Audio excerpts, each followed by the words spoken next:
الله الرحمن الرحيم. السلام عليكم ورحمة الله وبركاته.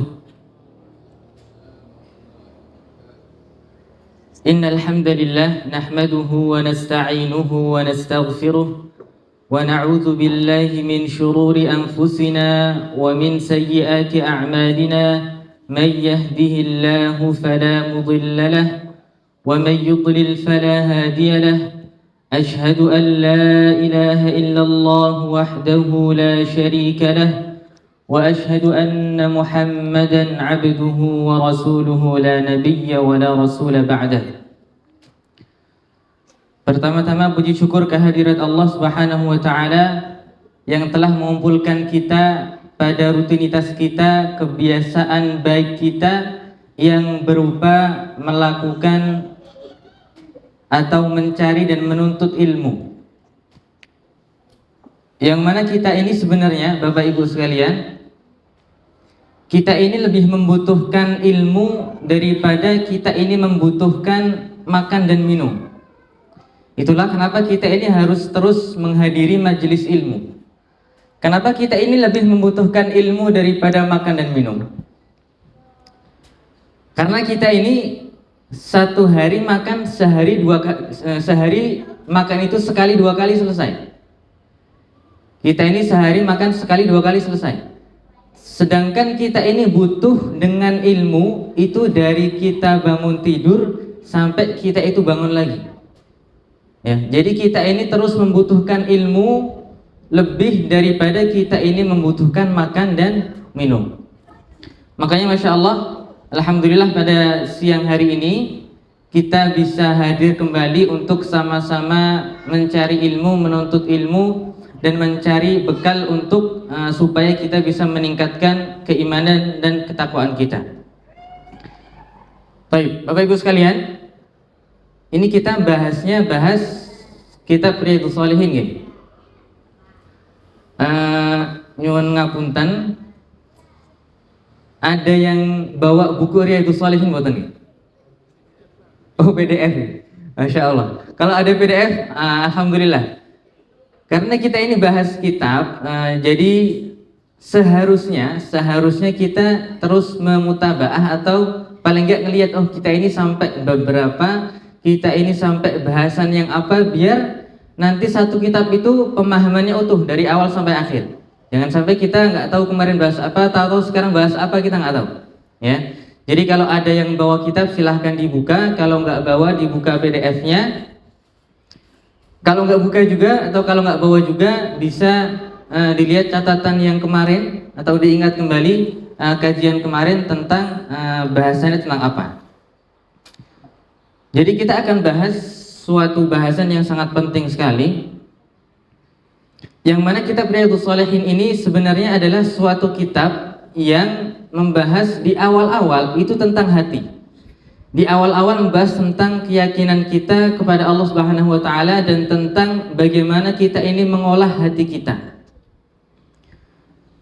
Dalam suatu hadis disebutkan, para sahabat radhiyallahu anhum mereka suatu kali pernah berkata, kunna ma'an Nabi sallallahu alaihi wasallam wa nahnu fityanun hazawirah.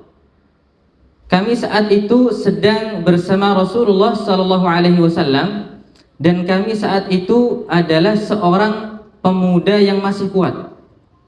Kami saat itu kami masa itu masih pada usia yang muda. Kemudian mereka berkata, fata'allamna al-iman qabla an nata'allama al-Qur'an. Maka kami ini mempelajari tentang iman, mempelajari tentang keyakinan, mempelajari tentang hati qabla an nata'allama al-Qur'an. Sebelum kami ini mempelajari tentang Al-Qur'an. Sebelum kita belajar fikih, hukum-hukum, maka mereka ini mempelajari iman dulu qabla an nata'allama al-Qur'an. Sebelum mereka ini mempelajari Al-Qur'an.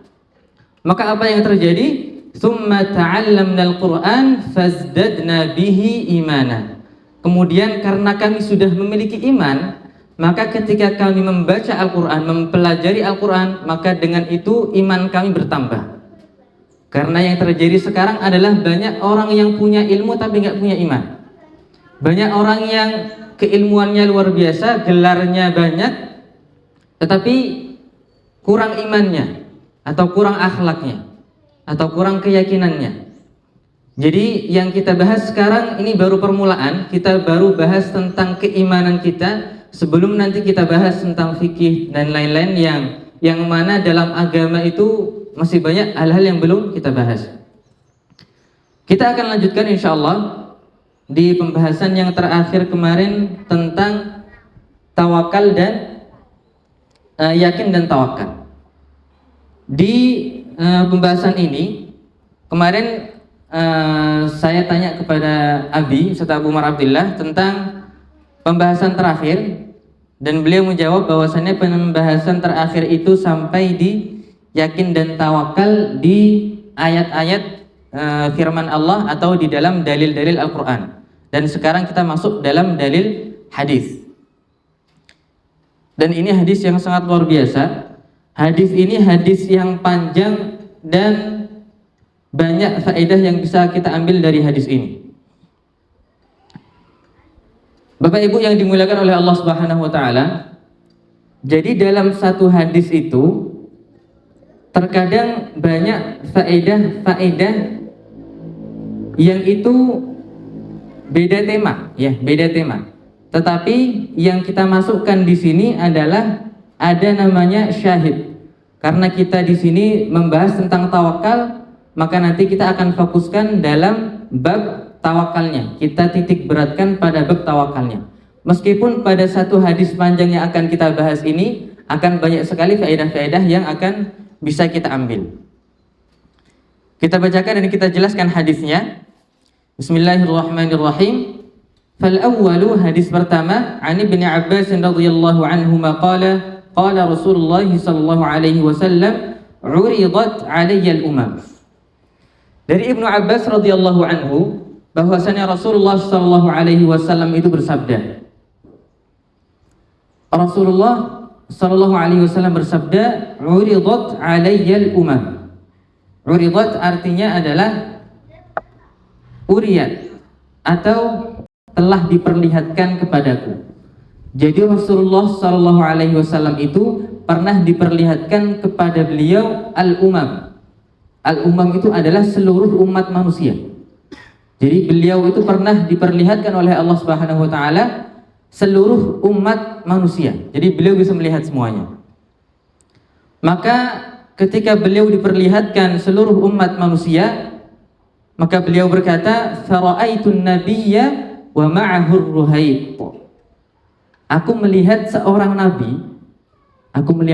nabi dan bersamanya ada sekelompok kecil manusia. Ruhayt itu adalah ism tasghir. Kalau ada yang masih ingat, ism tasghir adalah apa? Ism tasghir menunjukkan kecil. Yang aslinya adalah ar-rahtu, jadi ar-ruhayt. Jadi Nabi SAW melihat sekelompok kecil manusia. Sekelompok kecil ini kata para ulama ma baina thalathah ila al-'ashrah, antara 3 sampai 10 manusia. Jadi ada satu nabi yang bersamanya atau yang umatnya itu hanya 3 sampai 10 orang. Ini sekelas nabi. Bukan ustadz, bukan hanya dai, tapi nabi. Rasulullah melihat seorang nabi yang hanya memiliki pengikut 3 sampai 10 orang. Kemudian beliau teruskan, wan nabiyya wa ma'ahu ar-rajul war-rajulan. Beliau melihat juga seorang nabi yang pengikutnya itu hanya ar-rajul, 1 orang saja, war-rajulan, dan 2 orang saja. Jadi ada sekelas nabi tapi hanya mempunyai murid cuma 1 atau 2 orang. Ya, ini sekelas nabi, bukan ustadz, bukan hanya ustadz. Bahkan beliau lanjutkan, wan nabiyya wa laisa ma'ahu ahad. Dan ada pula seorang nabi yang beliau tidak memiliki pengikut sama sekali. Jadi ada yang pengikutnya cuma 10, 3, 2, 1, bahkan ada seorang nabi itu yang tidak memiliki pengikut sama sekali. Kemudian beliau lanjutkan, di sini Syekh Utsaimin dalam syarahnya beliau mengatakan di sini menunjukkan bahwasannya mungkin saja seorang nabi itu memiliki pengikut hanya sedikit, bahkan tidak memiliki pengikut sama sekali, dan itu tidak mengurangi derajat kemuliaan nabi tersebut, ya. Jadi nabi itu bukan seorang yang harus memiliki banyak pengikut dan banyak murid, tetapi ternyata ada juga seorang nabi itu yang hanya punya 1, 2, bahkan tidak punya 1 murid sama sekali. Kita sama-sama tahu kisah Nabi Nuh alaihi salam. Nabi Nuh alaihi salam. Nabi Nuh itu umurnya berapa Bapak Ibu? Berapa umur Nabi Nuh? 950 tahun itu adalah umur yang beliau habiskan untuk berdakwah. 950 tahun. Dan itu tertulis dalam Al-Quran. Walaqad arsalna Nuhan ila qaumihi falabitha fihim alfa sanatin illa 50 'ama. Dan sungguh kami telah mengutus Nabi Nuh kepada kaumnya, dan Nabi Nuh ini berdakwah kepada kaumnya selama alfa sanatin, selama 1000 tahun kurang 50. Jadi dakwahnya Nabi Nuh kepada kaumnya itu lamanya adalah 950 tahun. Itu belum umur fullnya, umur lengkapnya. Lama dakwahnya itu 950 tahun. Dan Allah berfirman tentang pengikutnya Nabi Nuh, itu dakwahnya 950 tahun. Pengikutnya berapa? Wa ma amana ma'ahu illa qalil. Dan tidaklah beriman dari kaumnya Nabi Nuh kecuali sedikit sekali. Ya. Dan 950 tahun itu beliau berdakwah setiap hari. Bukan dakwah seminggu sekali.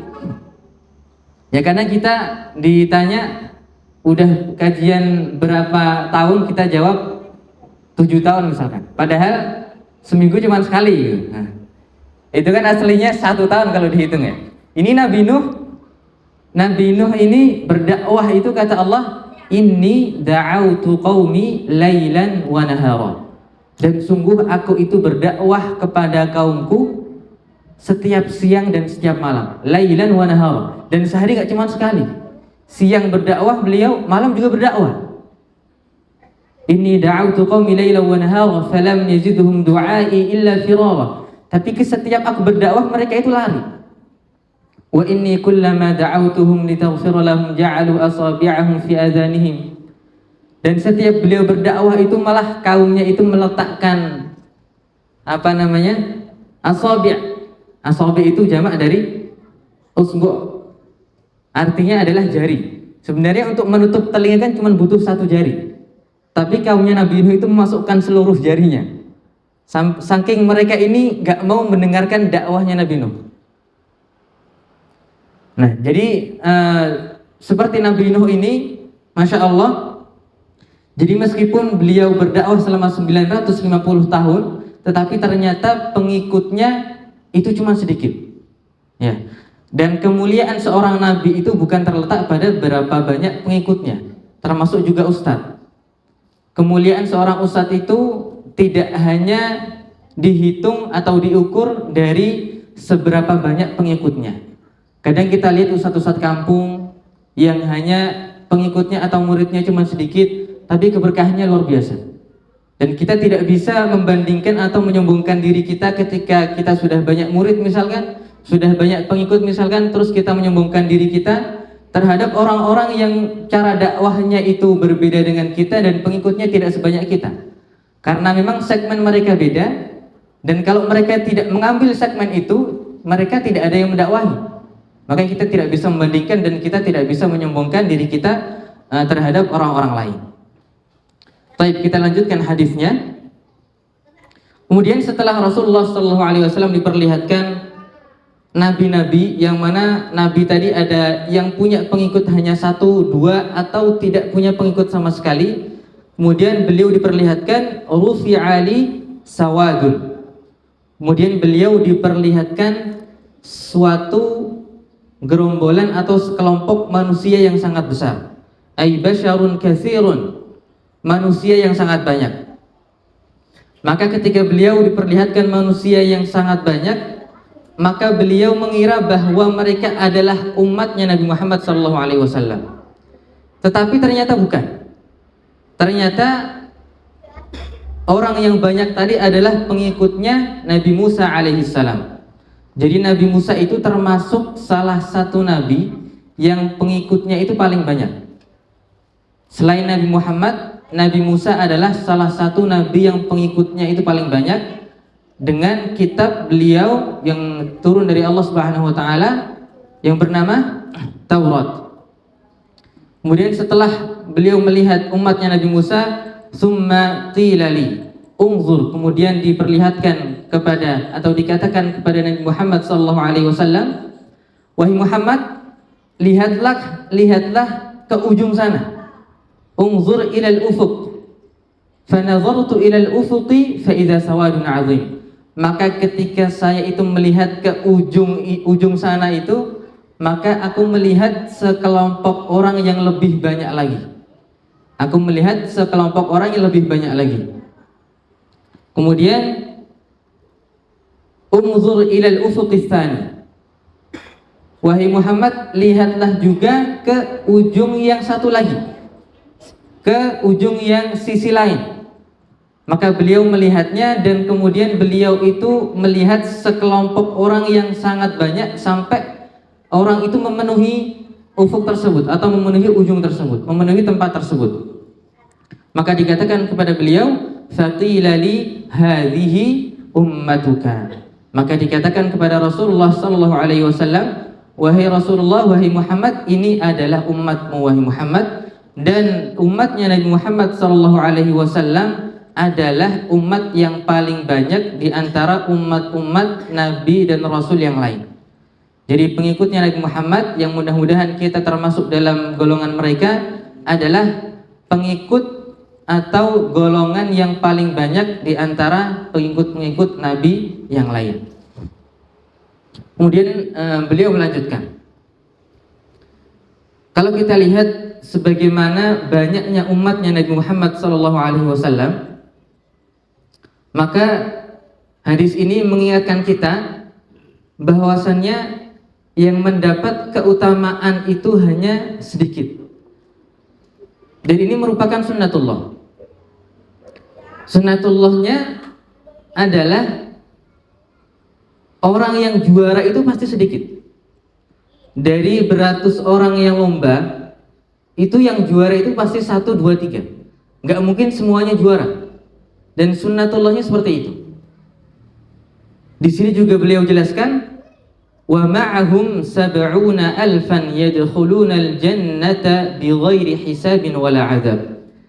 Dan di antara banyaknya umatnya Nabi Muhammad sallallahu alaihi wasallam, maka dari mereka ini hanya ada slot sab'una alfan, 70.000 orang. Hanya ada kuota 70.000 orang, yadkhulunal jannata bighairi hisabin wala 'adzab. Yang mereka ini akan masuk jannah tanpa hisab dan tanpa azab. Terbatas. Karena keutamaannya luar biasa. Dan keutamaan itu selalu identik dengan sedikit. Wa qalilum min ibadiyasy syakur. Dan sedikit dari hamba-hambaku yang bersyukur. Memang sedikit. Bahkan para ulama juga menjelaskan bahwasannya zaman sekarang ini zaman di mana kasurat qurra'uhum wa qallat fuqaha'uhum. Qurra'nya atau orang-orang yang hafal Quran itu banyak, tapi orang yang paham itu dikit. Memang keutamaan itu hanya diraih oleh golongan orang-orang yang sedikit. Jadi orang-orang yang nantinya akan memasuki jannah tanpa hisab, itu kuotanya hanya 70.000 orang. Sedangkan kita bisa bayangkan jumlah umatnya Nabi Muhammad dari sejak beliau hidup sampai nanti hari kiamat itu berapa?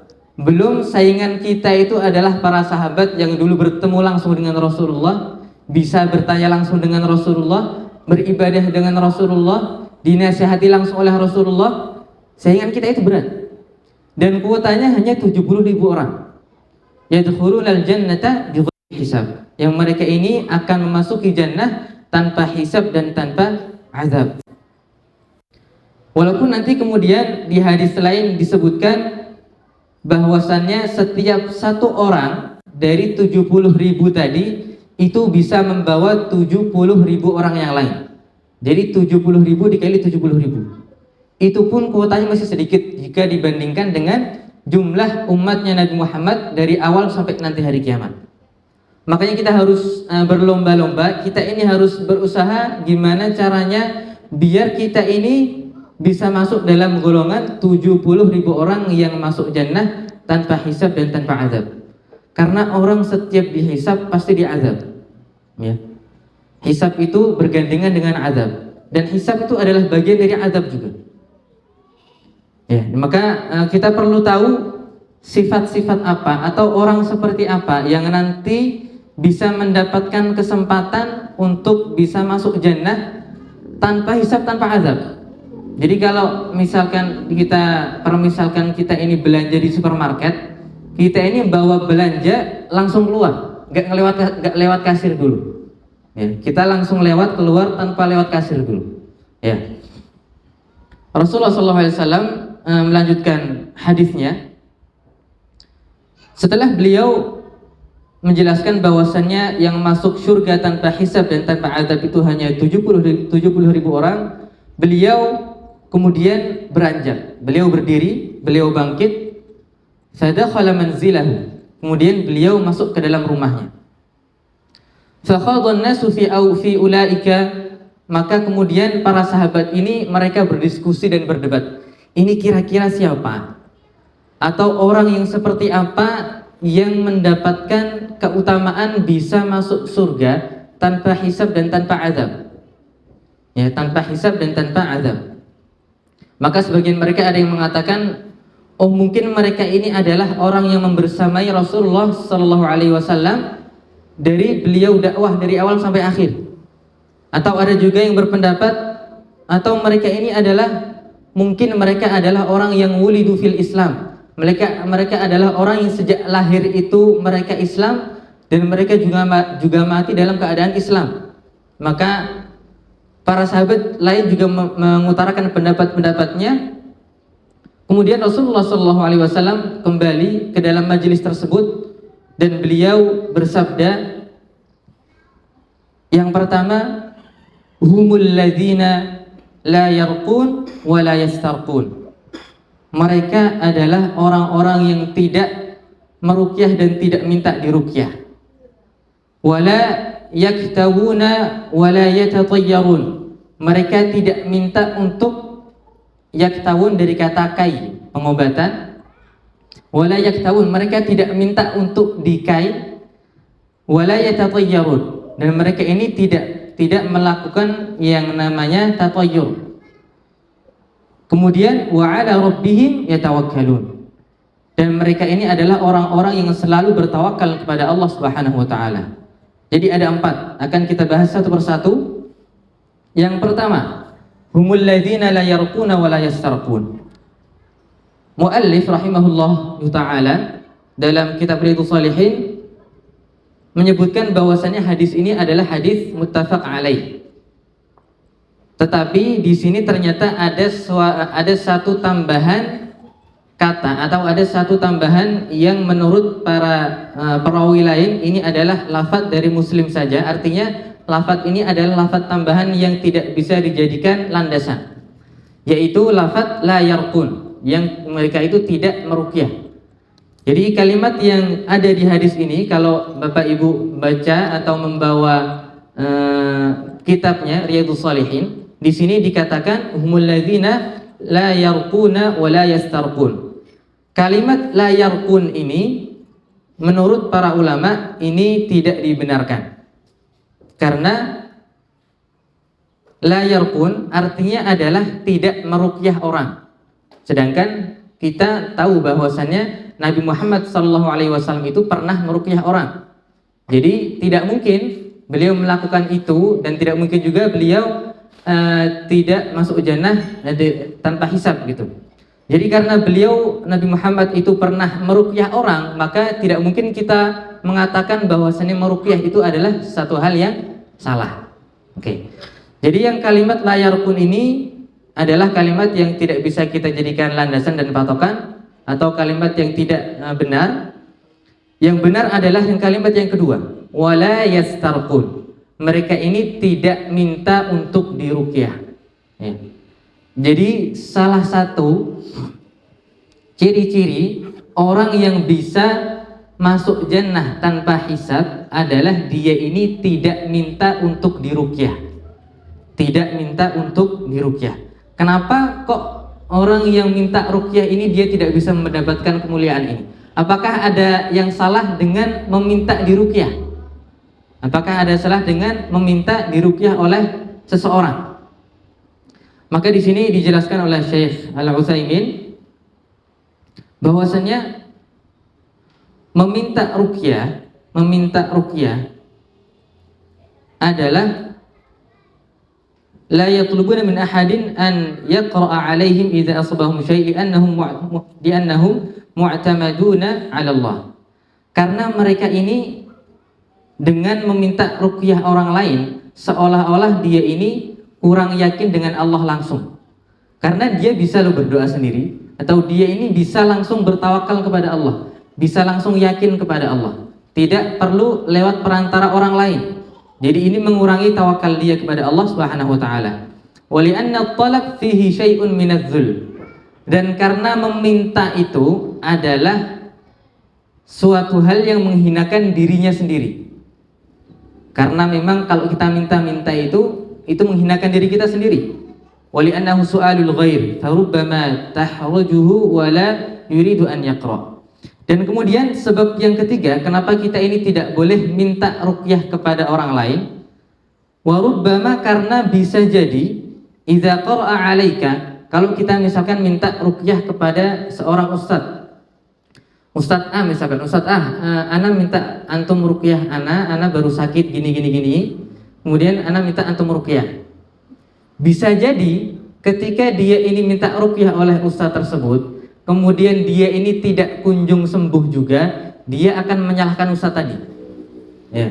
Dia akan terus kesimpulannya adalah, ustadz tadi doanya nggak makbul atau gimana. Itu kan suatu hal yang salah, maka tidak dibenarkan, atau sebaiknya kita ini tidak meminta ruqyah oleh orang lain. Kita bisa meruqyah diri kita sendiri. Ya. Jadi kita di sini disebutkan kita tidak boleh, kesimpulannya adalah kita tidak boleh meminta ruqyah kepada orang lain. Tapi ketika orang lain mau meruqyah kita atau menawarkan untuk meruqyah kita, maka tidak apa-apa. Yang penting bukan kita yang meminta kepada orang tersebut. Itu yang pertama. Jadi ini insya Allah mudah ya. Jadi ini insya Allah mudah. Kita berusaha semaksimal mungkin gimana kita ini tidak meminta ruqyah kepada orang lain. La yastarqun. Itu yang pertama. Yang kedua adalah wala yaktawun, yakni la yatlubuna min ahadin an yakwihim idza maridu. Mereka ini tidak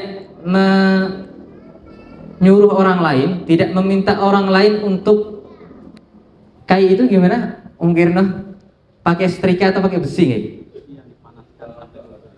Iya, besi yang dipanaskan sampai membara untuk menghilangkan luka atau rasa sakit ya.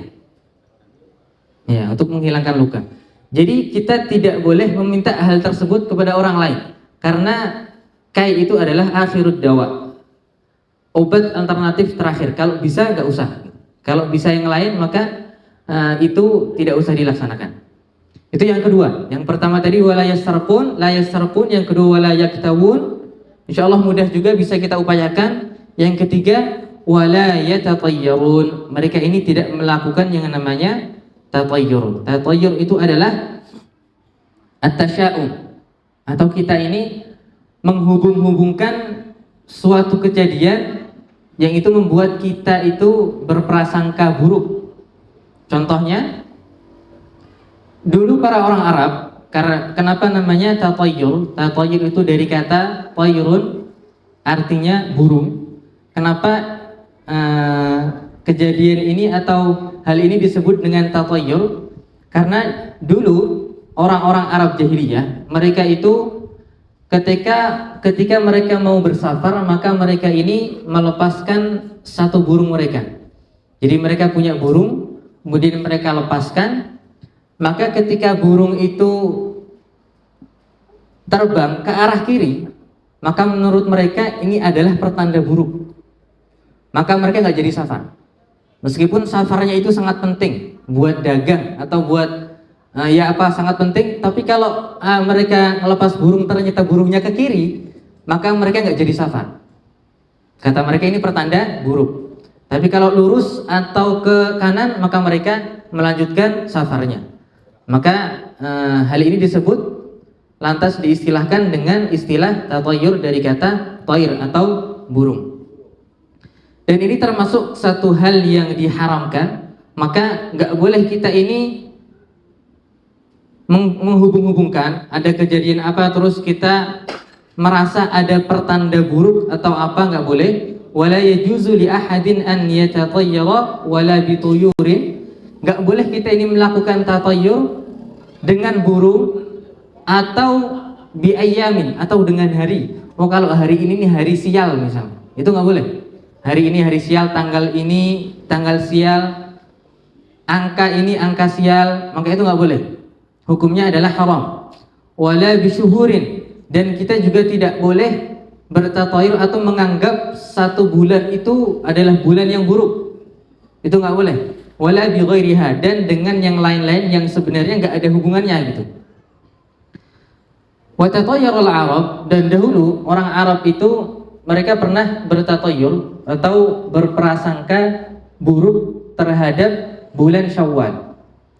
Mereka bilang kalau orang itu menikah pada bulan Syawal, kata mereka ya, kata para Arab jahiliyah, kalau orang itu menikah pada bulan Syawal, maka dia tidak akan diberi taufik, la yuwafaq, atau dia tidak akan diberkahi pernikahannya.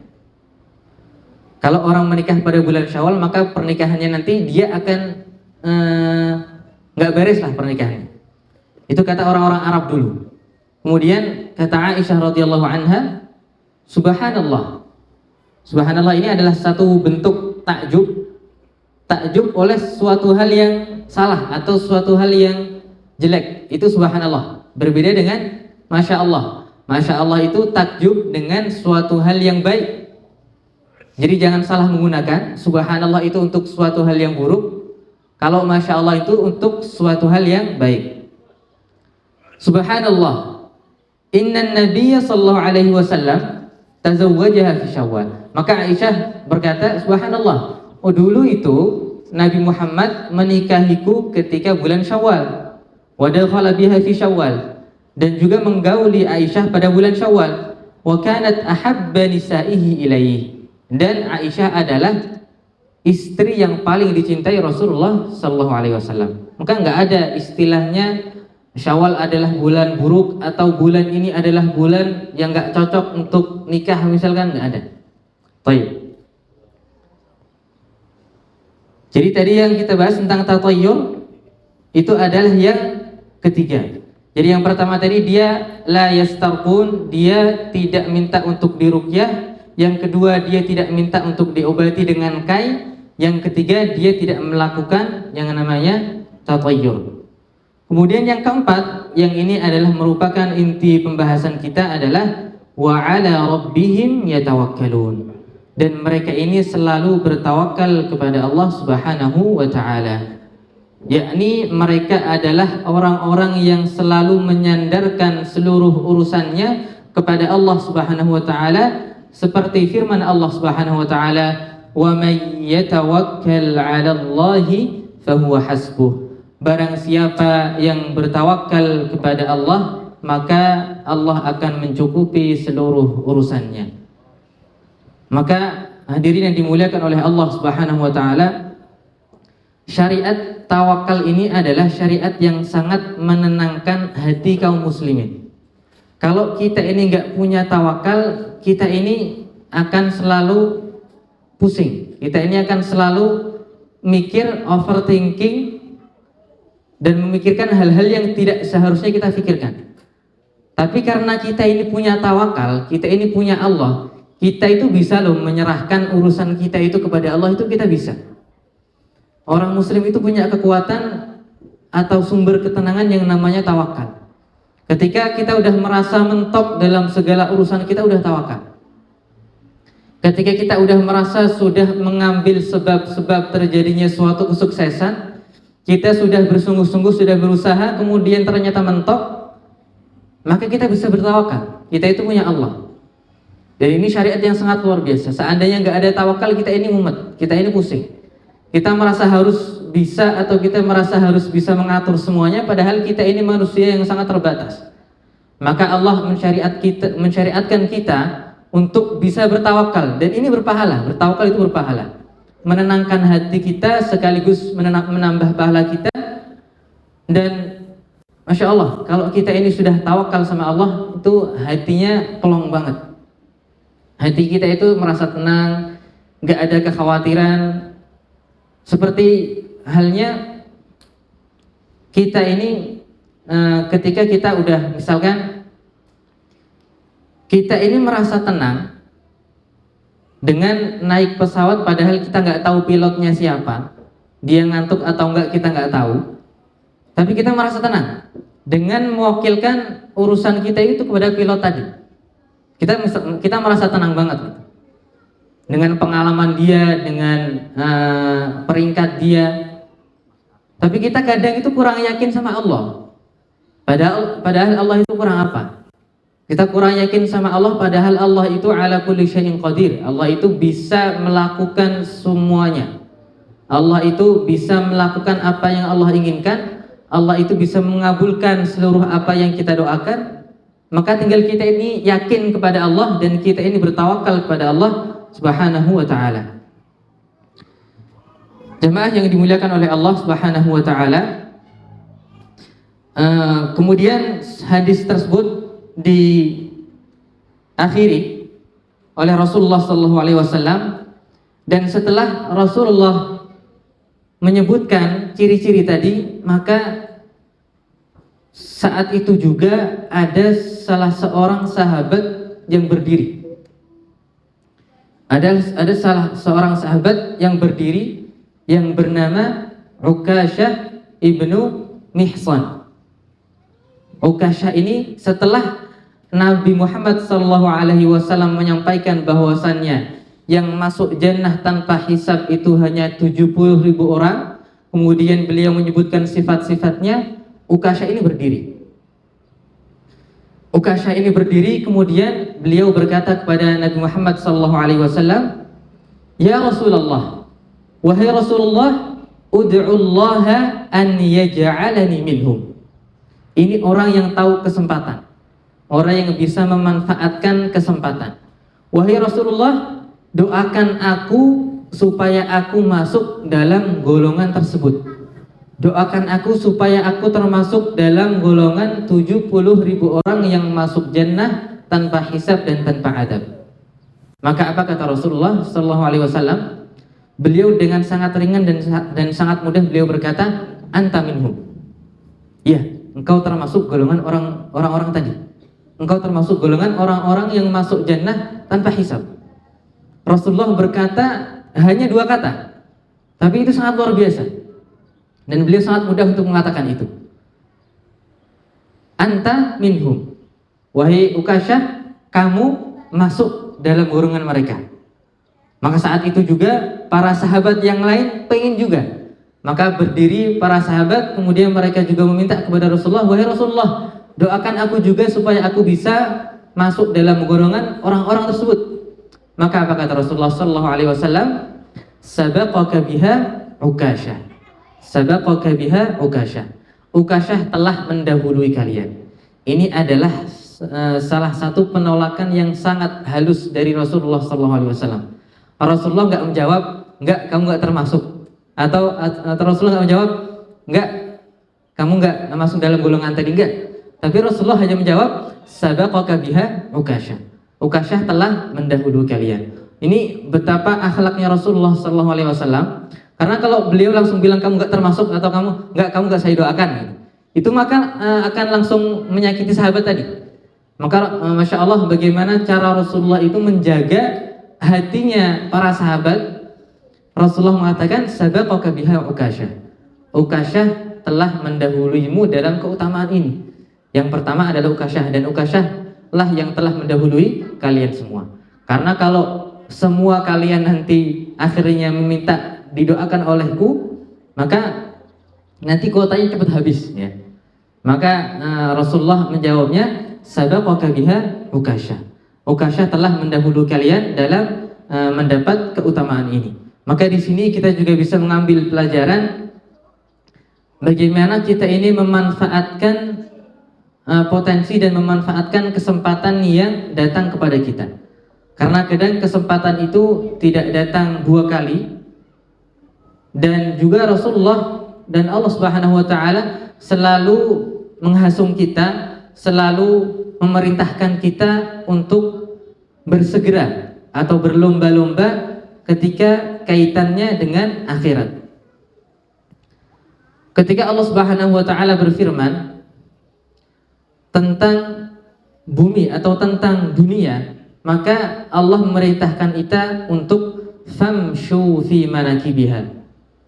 Famshu fi manakibiha. Famshu fi manakibiha artinya adalah jalanlah kalian. Ketika tentang dunia, Allah menyuruh kita untuk berjalan. Dan memang dunia itu tidak harus diburu-buru dan tidak harus muluk-muluk. Kita cukup berjalan saja untuk bisa mendapatkan dunia. Itu cukup untuk seorang muslim. Tapi ketika Allah berfirman tentang bertaubat dan tentang akhirat, maka kata Allah apa? Fafirru ilallah. Fafirru ilallah. Berlarilah kalian menuju Allah. Maka kata-katanya adalah lari. Ketika dunia ini kita cukup hanya jalan saja, maka kalau kita ini berlombanya atau yang kita raih itu adalah akhirat, maka perintahnya adalah lari.